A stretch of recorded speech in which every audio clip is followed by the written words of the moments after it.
If you guys play Ultimate Team and you want to get some coins, make sure to check out my sponsor link in the description, mutreserve.com. Use my code CK and I promise you'll be rich one day. But in the meantime, you'll get 15% off your order. Welcome back, you guys, your boy CK. Now, they haven't updated the ratings for week number 7 yet in Madden, but when they do, Lockett better be at least a 90. After what he did in week 7, 15 receptions, 200 yards, and 3 touchdowns. He had the most fantasy points out of any non-quarterback in week number 7 with a whopping 38. Second most for wide receivers was Davante Adams, 13 for 196 and 2 touchdowns. For the Packers, absolute dominance, DJ Moore. I mean, what more could you ask him to do? 4 for 93 and 2 touchdowns. Half of his catches led to scores. And then AJ Brown with 6 for 153 and a touchdown. The guy's a stud. Deontay Johnson, you love to see it. The second-year player killing it for the Steelers, 9 for 80 and 2 touchdowns. Another guy with a ton of speed. And then Scotty Miller. Of all the Buccaneers receivers, this is the one you least expect to be here, but hey, 6 for 109 and a touchdown to round out our wide receivers, which might be our most talented group in this stat leaders of the week. Tight end number 2, we have Harrison Bryant from the Browns, 4 for 56 and 2 touchdowns. Very efficient week, but the real story at the tight end position has to be Gronk, 5 for 62 and a touchdown. He's gonna be our number 1 tight end. We didn't have the big names this week in terms of running backs. We had guys like Jeff Wilson Jr., who, if you look on the depth chart for the Niners on ESPN, he's not even listed as a top 4 option, which makes it even more amazing what he did versus the Patriots. 17 attempts for 112 yards and 3 touchdowns on the ground. Well-deserved spot on the stat leaders of the week for him. And then we have James Robinson. Versus the Chargers, he had 22 for 119 and a touchdown on the ground. And he added 4 for 18 and 1 touchdown through the air. Even though his team lost, it's another well-deserved spot at the running back position. But our highest overall running back is a 70. And our highest overall quarterback is in the 70s as well, even though he should at least be in the 80s. I mean, that's just my opinion. But when you go toe-to-toe with Russell Wilson and you come out on top in a year where Wilson is on track to win MVP, or at least be in the conversation, you should at least be in the 80s. Kyler Murray, 360 yards, 3 touchdowns, 1 interception. On the ground, he had 14 attempts for 67 yards and a touchdown as well. And he ended up the second highest fantasy producer at the quarterback position in week number 7. Number 1 was Justin Herbert, 347 yards, 3 touchdowns, 0 interceptions.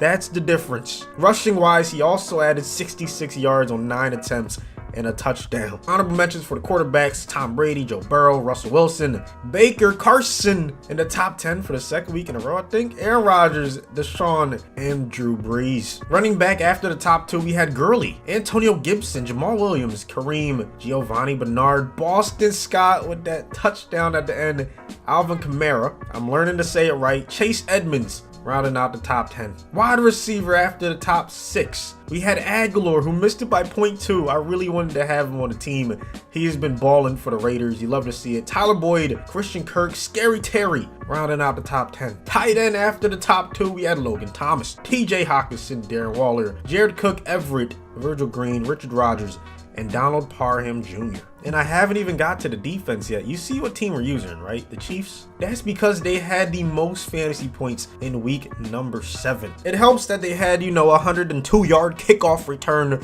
by Byron Pringle. And they had a pick 6 courtesy of Daniel Sorensen. So the touchdowns helped them a lot in that aspect. They also added 3 sacks, 5 tackles for a loss. They were all over the place versus the Broncos. So we're going to be using their defense in today's stat leaders, man. I'm hoping this team can do something, but I'm not gonna lie, this is, in terms of overall, the lowest we've seen for any stat leaders of the week. But I'm rooting for these underdogs. Okay, not all of them are underdogs, but let's be honest, the team right now, in terms of being Super Bowl hopefuls, they're underdogs. There's just not a good chance they end up there, but I'm not going to root against Davante. I'm not going to root against Kyler. The way he scrambles, Madden loves them scrambling quarterbacks. We have Gronk, even though he's not in his prime. A good offensive line. We have the offensive line from the Niners. Jeff Wilson couldn't do it alone. Even though he's not the starter here, he was the highest producing running back, so we had to get his offensive line. And then, of course, the Chiefs defense with the Honey Badger, Chris Jones. D-line's really good. They got the homie Tano. I think we can do something with this team. We'll see what happens. 82 overall. Let's sim to midway because I'm not very confident that we can make the playoffs. Let me sim to the midseason. Okay, we're actually first in our division, doing pretty well. We got a game versus the Panthers. 1 drive, offense and defense. Good news for McCaffrey owners in fantasy, or people that just love watching him play, or maybe Panthers fans.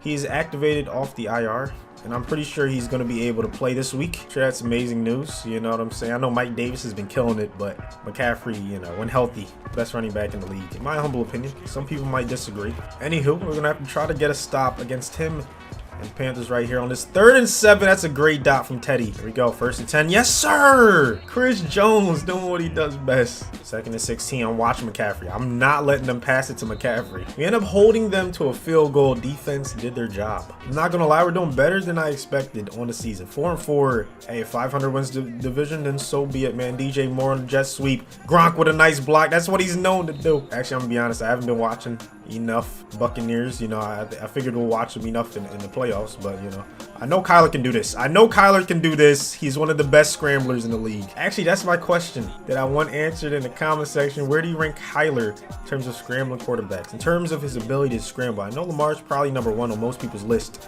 but I might have Kyler at number 2. Or is he good enough to where you would say it's a 1A, 1B type of situation, man? Let me know your thoughts. I think maybe Josh Allen's next after that. I don't know. I'm curious where you guys think. Maybe there's someone I'm forgetting. Look at Jeff Wilson. Stop playing with him. It's crazy how long it takes for Madden to increase some of these overalls, but as soon as some players start playing bad, they decrease it with the quickness. It's crazy. It's insane, bro. Like, they don't want people to be at a good overall. Don't know how he missed that pass right there. That's very unfortunate, man. 2nd down and 10.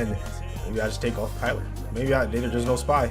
There's no spot. I'm taking off of Kyler every time. I'm not gonna lie, I missed the Madden 21Z to A series. I need to start that back up. I need to start it up. I've been focused on the main channel. I told you guys I'm streaming on Facebook. Maybe some of you guys don't know about that yet, but yeah, that's why the uploads have been slow on the 2nd channel. Either way, Devontae gets us the lead. We're gonna super sim the rest. We end up taking a W, so we're above 500. I think we can make the playoffs. We did not make the playoffs. 8-8. I got them to above 500. All they had to do was win one more game. We would have got it. Check out the stats real quick. Kyler had a decent season, 21 touchdowns, only 11 interceptions, 4,000 passing yards, 248 on the ground, along with 5 touchdowns. Jeff Wilson had 6, and James Robinson led the team both rushing yards and rushing touchdowns. Receiving wise, Devontae led us. And receptions, receiving yards, DJ Moore and Lockett had the most receiving touchdowns though. And Gronk did his thing at tight end on defense. The Honey Badger led us in tackles. 3 guys were in double digits for tackles for a loss. We had Chris Jones as the sack leader. Not surprised at that outcome. Frank Clark was 2nd. The Honey Badger with 4 interceptions, probably our best, if not our 2nd best